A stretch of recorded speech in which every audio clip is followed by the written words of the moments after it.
રાજકોટના પ્રાચીન અને અખૂટ આસ્થાના પ્રતીક સમા સ્વયંભૂ રામનાથ મહાદેવ મંદિરને પવિત્ર શ્રાવણ માસની શરૂઆત પૂર્વે એકદમ ભવ્ય, નવું અને સુવ્યવસ્થિત સ્વરૂપ આપવામાં આવ્યું છે. રામનાથ મહાદેવના પરમ ભક્ત અને મુખ્ય સેવક અમિત રાઠોડના માર્ગદર્શન હેઠળ છેલ્લા 6 મહિનાથી મંદિર તેમજ સમગ્ર મંદિર પરિસરમાં સતત અને અથાગ કામગીરી હાથ ધરવામાં આવી હતી, જે હવે શ્રાવણ માસના પવિત્ર દિવસો અગાઉ સફળતાપૂર્વક પૂર્ણ કરી દેવામાં આવી છે.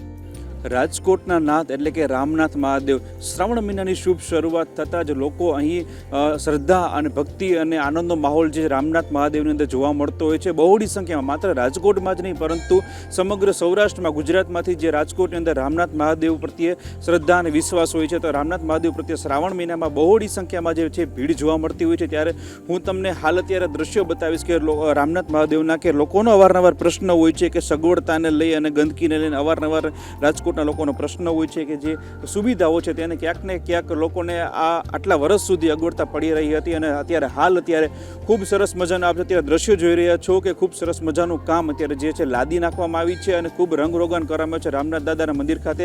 તો ખાસ આપણી સાથે જે જોડાયા છે, જેમને જે કામ કર્યું છે, અમિતભાઈ આપણી સાથે જોડાયા છે. અમિતભાઈ, ખાસ તો પહેલાં તમને ખૂબ ખૂબ અભિનંદન કે તમે ખૂબ સારું કામ રામનાથ દાદા પ્રત્યે, મંદિર પ્રત્યે લોકોને સુવિધા આપે એવું કર્યું છે. ખાસ તો અમિતભાઈ, હું તમને પહેલો પ્રશ્ન કરીશ કે રામનાથ દાદાએ તમે આટલું સરસ કામ કર્યું છે, કેટલા સમયથી આ કામ ચાલી રહ્યું હતું અને ખાસ તમારો ઉદ્દેશ્ય શું હતો? પહેલાં તો તમને પણ થેન્ક યુ. આપના માધ્યમથી હું જણાવું છું આપને જય રામનાથ. અમારે છે ને ખાસ તો ઉદ્દેશ્ય એ હતો કે ભાઈ રાજકોટની જનતા અને રામનાથના ભક્તો ઘણા સમયથી વાટ જોતા હતા કે રામનાથ દાદાનું મંદિર ક્યારે બનશે, ક્યારે બનાવશે. પણ હવે એ બધું કામ આજે પરિપૂર્ણ રીતે સારી રીતે બધું થઈ ગયું છે. ખાસ તો કઈ રીતના સમગ્ર કામ કરવામાં આવ્યું છે અને કઈ કઈ સુવિધાઓ અત્યારે, જે પહેલાં શું હતું રામનાથ મહાદેવનો મંદિરનો નજારો અને હવે કેવો થયો છે? હવે એવું છે કે પહેલાં તો અત્યારે તો અમે ઝાઝી સગવડતા આપી દીધી છે મંદિરમાં કે લોકો ઝાઝા લોકો દર્શન કરી શકે અને આરામથી બેસી શકે, આરતીનો લાભ લઈ શકે. એવી રીતના આપણે ઉપર પણ એટલી સગવડતા કરી છે અને નીચે પણ એટલી સગવડતા કરી છે કે લોકો આરામથી દર્શન કરી શકે. ખાસ તો કેટલા કરોડના અંદાજે, કેટલા રૂપિયાના અંદાજે કામકાજ કરવામાં આવ્યું છે અને કઈ કઈ વસ્તુઓ અને કેવી વસ્તુઓ અંદર વાપરવામાં આવી છે? બધી વસ્તુ કંપનીની વાપરવામાં આવી છે અને જે કંઈ ખર્ચની વાત છે તો એ રામનાથ દાદાની કૃપાથી બધું થઈ ગયું છે. વાહ, ખૂબ સરસ. તમે એક આસ્થાનું પ્રતીક લઈને આવ્યા. તમે કેટલા વર્ષથી રામનાથ દાદાએ આવો છો અને તમારું શું આસ્થાનું પ્રતીક છે રામનાથ દાદા પ્રત્યે? મારી આ જન્મભૂમિ છે રામનાથપરા, એટલે હું તો નાનપણથી આ મંદિર સાથે સંકળાયેલો છું અને છેલ્લા 20 વર્ષથી કન્ટિન્યુ હું આ મંદિરમાં સેવા કરું છું. ખાસ કઈ પ્રકારની કામગીરી, કેટલા માણસો દ્વારા કરવામાં આવી છે અને કેટલા સમયથી આ કામકાજ ચાલી રહ્યું છે અને હવે આખરે તેમનો કાલથી ને લગભગ શરૂ કરવામાં આવ્યું છે? શું સમગ્ર માહિતી છે? અહીંયા છે ને અલગ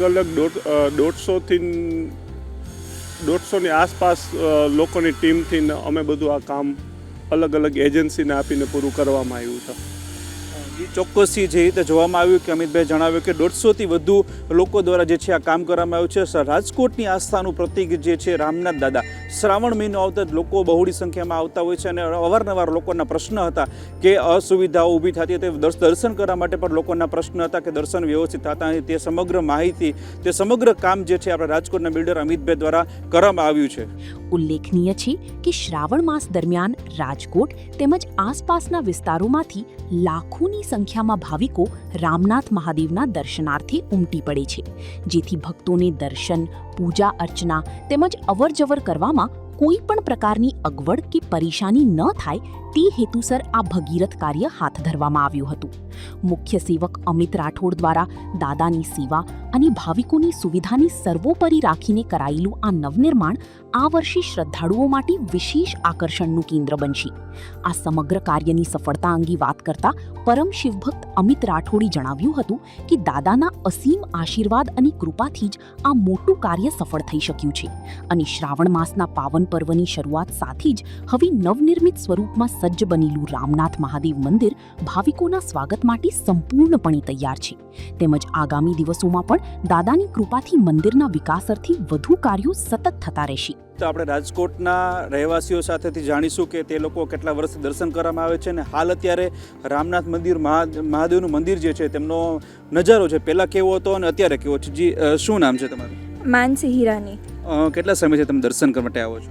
જ્યારથી હું મતલબ સાવ આના એજની હતી ત્યારથી અમે લોકો આવીએ જ છે અને સાવ જૂનું હતું, આટલું જ હતું. અને જ્યારે વરસાદ આવે કે બહુ પાણી આવી જાય તો આખું નદી વહી જતું ને કોઈ અહીં દર્શન ના કરી શકતું. તો હવે જ્યારે આ બહુ મસ્ત બની ગયું છે, હજી અમે આવ્યા ત્યારે એ જ વાત કરતા હતા કે કેટલું ડેવલપ થઈ ગયું છે કે હવે અહીં ગમે એટલો વરસાદ આવી જાય બધા આરામથી દર્શન કરી શકે. પહેલાં કઈ પ્રકારની સુવિધા હતી અને હવે તમને શું ચેન્જીસ શું લાગી રહ્યો છે?